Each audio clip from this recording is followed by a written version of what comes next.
If the 2024 election were held today, Trump would likely win the national popular vote. He leads Biden by 2.1 percentage points, according to 538's latest polling average, with 41.9% to 39.8%, and then independent Robert F. Kennedy Jr. at 9.8%.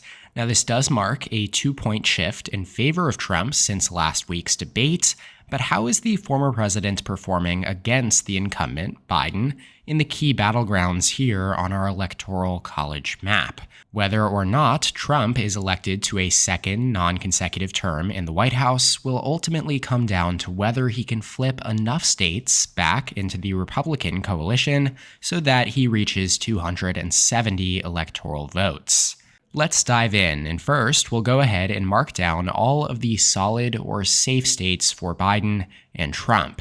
Each of these states you see here, now marked down as deep blue or deep red, went to Biden or Trump by more than 10 percentage points in the 2020 election. And according to The Economist's latest 2024 presidential forecast, Biden and Trump have a better than 95% chance of carrying all of these states in the Democratic or Republican columns. And so that leaves us with just these 18 states, plus the 2nd congressional districts in Nebraska and Maine as our key battlegrounds still left in gray. Let's go through each of these states now and assign a race rating based on the most recent survey or poll taken.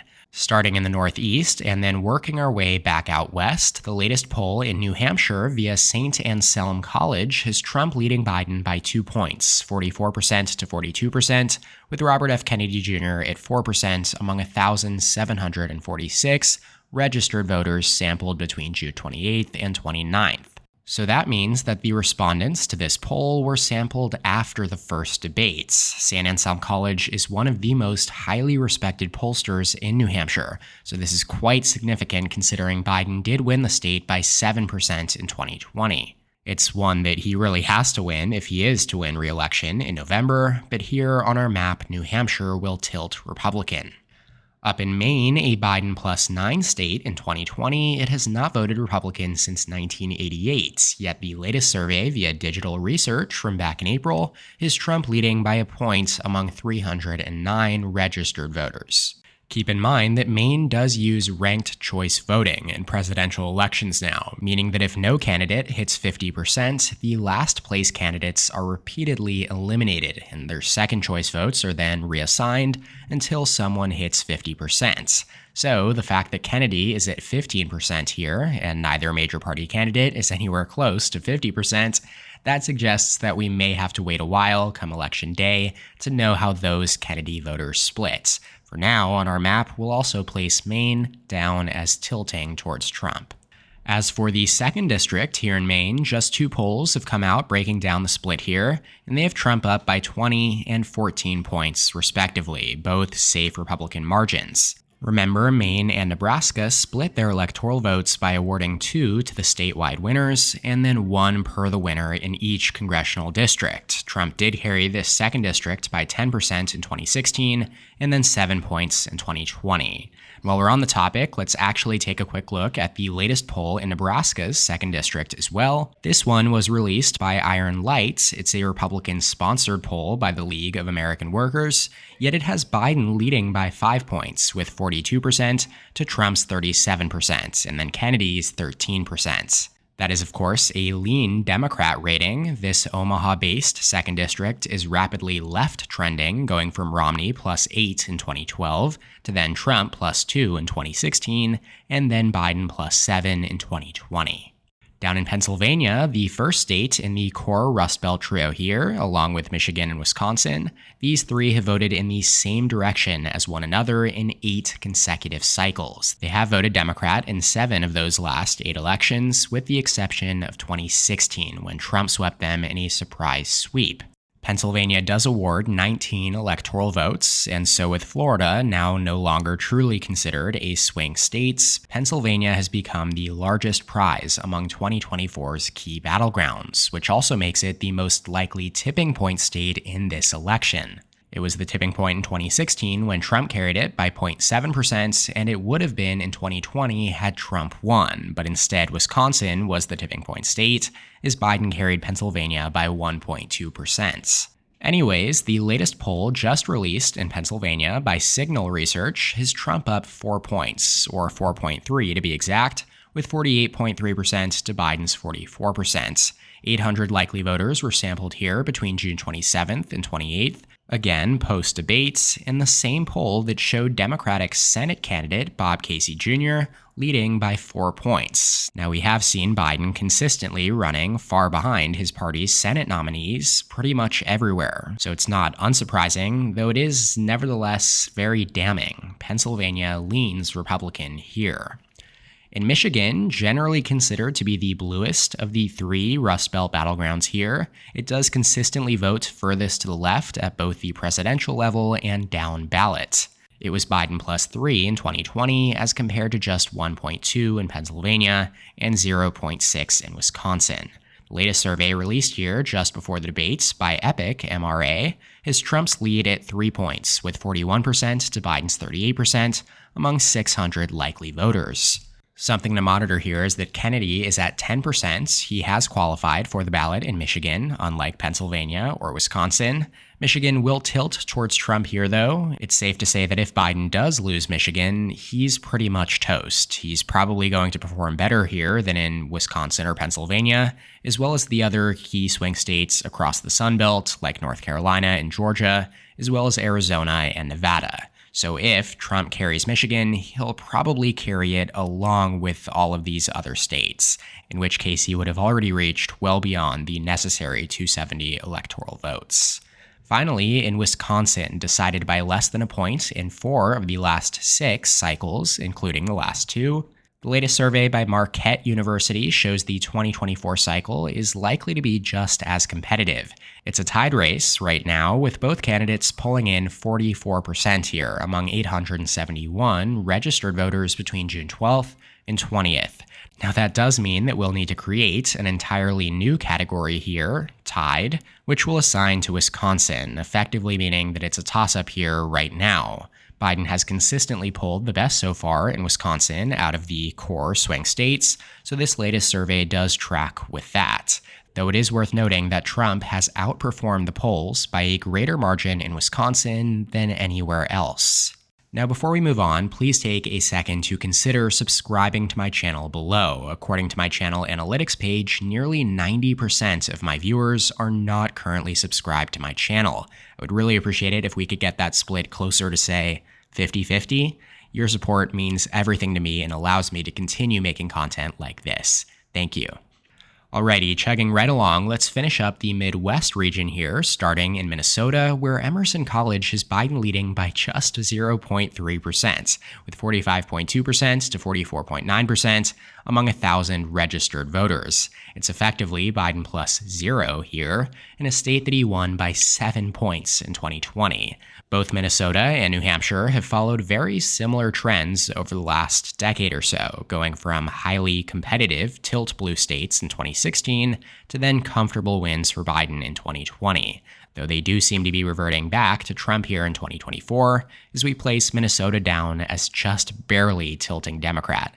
Needless to say, Minnesota is another must-win state for Biden. In Iowa, a lot of polls came in assessing this contest prior to the caucuses in January, but since Iowa is not expected to be competitive this cycle after voting for Trump by more than 8 points in both 2016 and 2020, we haven't seen a lot of polling since then. The latest survey via Seltzer and Company with the Des Moines Register from mid-June, considered by many to be the best pollster in the nation, and Seltzer has Trump leading by 18 points over Biden here. That is double Trump's 2020 margin in the state and an assuredly solid Republican rating. Let's go to Ohio, Trump plus 8 in 2016 and in 2020. Just like Iowa, it's practically off the target board for Democrats now after formerly being known as the ultimate bellwether.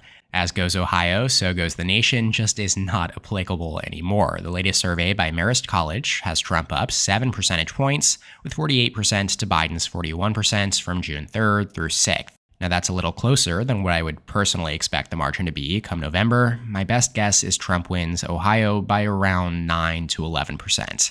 Anyways, the Buckeye State leans Republican here.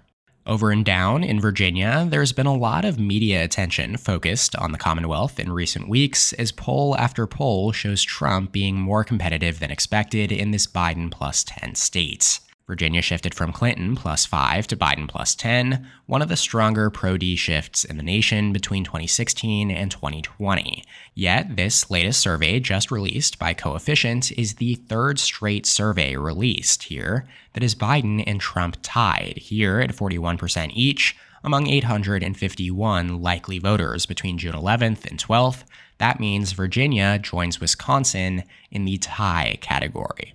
Just below Virginia, we have North Carolina. The Tar Heel State is another perennially competitive, yet Republican-leaning state over the last few years. Trump won it by 3 points in 2016 and then by just 1 in 2020. The latest survey by SPRY Strategies from June 7th through 11th has Trump leading by 4 points, with 47.8% to 43.7% among 600 likely voters. That's another lean Republican margin favoring the former president here. Now, if, and keyword if there's a state on the map where Biden could theoretically expand his 2020 coalition, it would most likely be North Carolina. But unless his numbers improve drastically over the coming months, that's just not going to happen. His campaign should be focusing on holding as many of his 2020 states as possible at this point. Down in Georgia, the University of Georgia has Trump leading by 5 points here among 1,000 likely voters surveyed between June 11th and 22nd. Trump 43%, Biden 38%, and then Kennedy 9%. The independent has not yet qualified for the ballot here in the Peach State, though he still has quite a bit of time before the deadline. Joe Biden did win Georgia by 0.2% in 2020, his narrowest victory margin in any state, though Georgia is a traditionally conservative state, and we've not seen the Democrat lead in a single survey here all cycle long. Georgia will also lean Republican here as Trump continues to gain ground among Black and Hispanic voters in poll after poll, which of course is especially significant here in Georgia, where Biden rode a wave of unprecedented Black turnout in the Atlanta metro area to victory in 2020. Finishing up the Southeast region, here we have Florida, an electoral giant with 30 electoral votes, 2 more than it had in 2020, as it gained a couple following redistribution after the census. Florida was one of just 5 states in which Trump did better than in 2016, as he carried it by 3.4%, and it's only shifted further to the right since then in the midterms as well. The latest survey conducted between June 8th through 11th by Redfield and Wilton Strategies has Trump up 6 points among 432 likely voters, 43% to 37%. Now, this would be the largest win for a candidate of either party in Florida since 1988, and it will be another lean Trump rating here on our electoral map, lifting the former president all the way up to 251 electoral votes now, with several states here still remaining in the Southwest, including Texas. Biden, meanwhile, trails much further behind at just 192 electoral votes right now. Let's turn to the emerging battleground now of Texas, which has trended left over the last decade or so. It holds the second largest number of electoral votes on the map, with 40 after California. Latest survey conducted by the University of Texas between June 11th and 20th shows Trump leading by 5 points among 931 likely voters, with Trump at 48% and Biden at 43%. Now, this is very similar to Trump's 2020 margin of 5.6%, though I personally expect Trump to improve on that margin once all of the votes are counted here in 2024, as not only has the national environment shifted to the right, but Trump and the GOP have also made massive gains among Hispanic voters, a key voter bloc here in Texas that has halted Democratic momentum. At this point, I think a Trump victory of around 6 to 8 points feels like the most likely outcome, as Texas goes lean Republican. As for Colorado, it saw the strongest pro-Democrat shift of any state relative to the nation between 2016 and 2020, almost tripling in margin, going from Clinton plus 5 to Biden plus 14. The latest poll here is from mid-April by John Zogby Strategies, with Biden leading by 6 points among 529 likely voters. And so that breaks the lean Republican streak here as Colorado leans Democrat. Then just down in New Mexico, the latest poll comes from Public Policy Polling, and it has Biden leading Trump by 7 points among 505 likely voters in mid-April. That means that New Mexico joins Colorado as a lean blue state. New Mexico did vote for George Bush as recently as 2004, though it has now backed Democrats in the 4 presidential elections since then by margins of around 5 to 12 points. So this margin would be a continuation of that trend. Notably, the 2020 election marked the first time since 1968 that New Mexico voted to the right of Colorado. Alrighty, 2 states remain now. Both Arizona and Nevada are key battlegrounds here in 2024, though they have been trending in opposite directions. Biden became the first Democrat to carry Arizona since Bill Clinton in 1996, as Biden did win it by 0.3%, the second closest margin in that election after Georgia.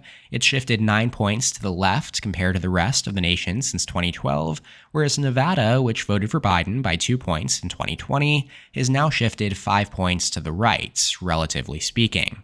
And while Republicans have become increasingly competitive in recent down-ballot races in Nevada, Democrats have now won 5 straight major statewide races in Arizona. Now in 2024, though, Trump has consistently led in the polls in both states. The latest survey in Arizona via North Star Opinion Research is Trump leading by 6 points among 600 likely voters between June 17th through 20th, 48% to 42%. There, that's another lean Republican rating. As for Nevada, our latest survey here comes from Republican-aligned Fabricio Ward in collaboration with Democratic-aligned Impact Research, and it has Trump leading by 3 points with 48% to 45% among 600 likely voters. That's a tilt Republican margin here for a rating in Nevada. So based on the most recent poll conducted in every single competitive state, Donald Trump leads with 308 electoral votes to Joe Biden's 207. Trump has not only flipped Nevada, Arizona, Georgia, Pennsylvania, Michigan, and New Hampshire, but he is also within striking distance in Virginia, Wisconsin, and Minnesota. Now, a lot could change in the coming days as new post-debate polls come in, and we find out whether the Democratic Party decides to replace Joe Biden with another Democrat, most likely Vice President Kamala Harris, at the top of the ticket. Make sure to subscribe to my channel so you don't miss further analysis and reaction to those developments. Please feel free to let me know in the comment section below what you think of this map. Shout out to my channel members on screen here. Thank you so much for your support. If you would like to become a member, go ahead and click the join button below this video to receive exclusive perks. Make sure to subscribe to my channel down below as well, and please leave a like on the video if you enjoyed it. You can check out more content from my channel here, and as always, thank you so much for watching. I'll see you next time. EP out.